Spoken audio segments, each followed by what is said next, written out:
Every week, so much happens in your own country that it's often hard to keep on top of the news happening at home, let alone around the world. So the Global Summary is our rundown of the week's biggest news events from around the world. In the next 8 minutes, I'm going to walk you through some of the week's biggest news events, but we'll be moving fast. So if you want to find out more about any of the stories, then there are article recommendations in the description. This week's biggest news stories include tensions being reduced on the border between India and China, Biden taking on immigration and customs enforcement in the US, and Nigeria's school kidnappings. Before we get into those though, if you haven't already, then make sure to subscribe to the channel. Currently, less than a quarter of you have made the leap, but if you want to make sure that you see all of our global content every week, including the global briefing, then make sure you subscribe and ring the bell.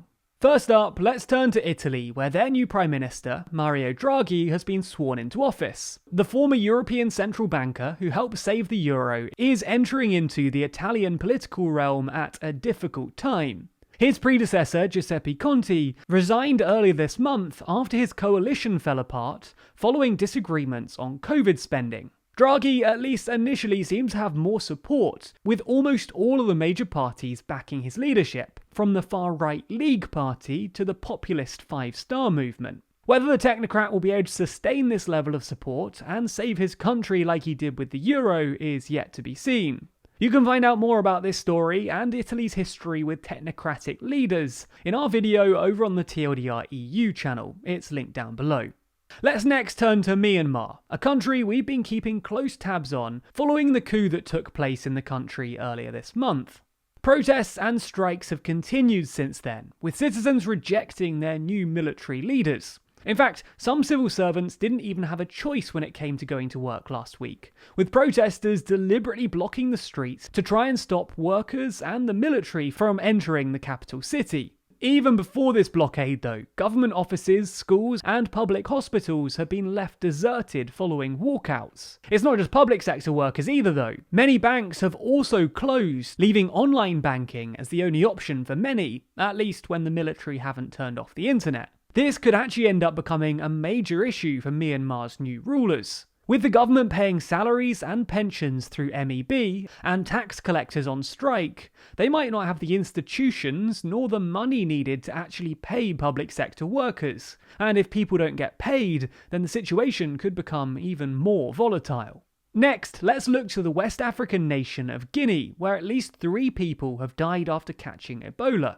You might remember this virus from a few years ago, after a major outbreak emerged between 2013 and 2016. Since then though, cases have died down, making these the first in the region since 2016. In response, the World Health Organization has sent more than 11,000 vaccines to the country to try and prevent further spread. But ultimately, we'll have to see how this plays out, and hope that we don't see another major outbreak. If you want to know more about Ebola and why this is happening, then like this video and comment below, and we'll make a dedicated video on the topic later this week.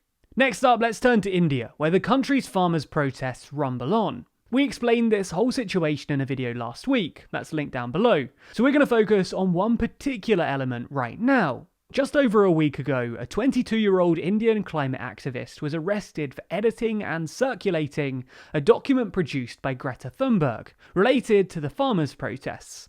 Ravi was arrested and her house raided by police after she shared the toolkit, something that Thunberg herself has denounced, remarking that freedom of speech and the right to peaceful protest and assembly are non-negotiable human rights. Also in India, a court acquitted Priya Ramani, a journalist accused of libel when she accused a former government minister of sexual harassment. This is a major move, not just for Ramani, but also for the growing Me Too movement in the country, with many hoping that this could be a turning point for the nation's attitude towards sexual harassment. Speaking of courts, last week we also saw the beginning of a trial in Hong Kong where 9 people stand accused of offences related to 2019's democracy protests. Those in the dock include major pro-democracy advocates like Jimmy Lai and Martin Lee, with the group accused of committing myriad offences, including illegal assembly. Lee, Lai and the others pleaded not guilty, but with the case still ongoing, it'll be interesting to see where it goes from here, and which way the court rules. A decision in either direction could fundamentally change this dispute and lead to further protesting in the future. We'll be sure to keep you updated on this issue as it plays out. Let's now turn to the US-Mexico border, a controversial region of late. Last week, Joe Biden reversed Trump's rules for asylum seekers, which forced them to seek asylum within Mexico before entering the US. This was a highly unusual move from Trump, as it's commonplace that asylum seekers claim asylum and have their cases heard after they enter the country, a standard that Biden's ruling sees the US return to.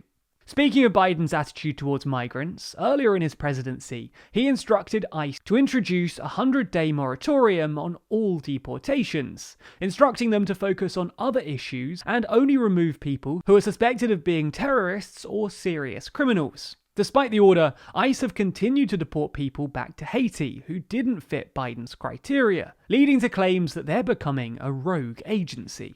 Another, even more disputed region in the world can be found surrounding Pangong Lake, one of the regions at the heart of the border conflict between India and China. We've discussed this before, but the two countries have seen tensions rise in recent months when it comes to their border and this region specifically, where 24 soldiers died last June. Both sides seem keen to de-escalate tensions now though, with soldiers being completely withdrawn from the lake area on Saturday. An official statement released on Sunday remarked that the two sides positively appraised the smooth completion of disengagement of frontline troops in the Pangong Lake area, noting that it was a significant step forward that provided a good basis for resolution of other remaining issues along the LAC in Western Sector. Whether this peace will continue is yet to be seen, but let's hope that it leads to a de-escalation of violence and conflict between the two superpowers. Speaking of violence, let's turn to Brazil, where new laws have left some worried that the country might be getting more violent, not less. That's because President Bolsonaro has signed 4 decrees making it easier for Brazilians to purchase firearms. The new rules will allow citizens to buy up to 6 guns in one go and carry 2 at once. The rules are even more lax for hunters, who can buy 30 guns, and sports shooters up to 60. This isn't a surprising move from Brazil's gun-supporting president, but campaigners have warned these moves could lead to a boost in organised crime in what is already one of the most violent countries in the world. This is an issue that seemingly got worse in recent years too, with gun ownership increasing drastically since Bolsonaro took office in 2019. Speaking of guns, gunmen in Nigeria abducted 42 students and staff from a school within the country.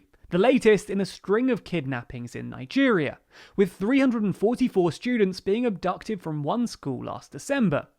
This growing trend has got some people seriously worried, with Amnesty International issuing a statement where they remarked that education is under attack, and that Nigerian authorities must act immediately to prevent attacks on schools, to protect children's lives and their right to education. It isn't immediately clear who carried out this latest attack, but many have been conducted by the militant Islam group Boko Haram. Troops are being sent out to pursue the abductors, and hopefully changes can be instituted to make attacks like these less commonplace. Last week also saw results emerge from the regional elections in Catalonia, Spain. Parties who favour the region's independence saw their majority increase, capturing a majority of votes for the first time. Since then, protests have erupted against the government's actions and in favour of independence.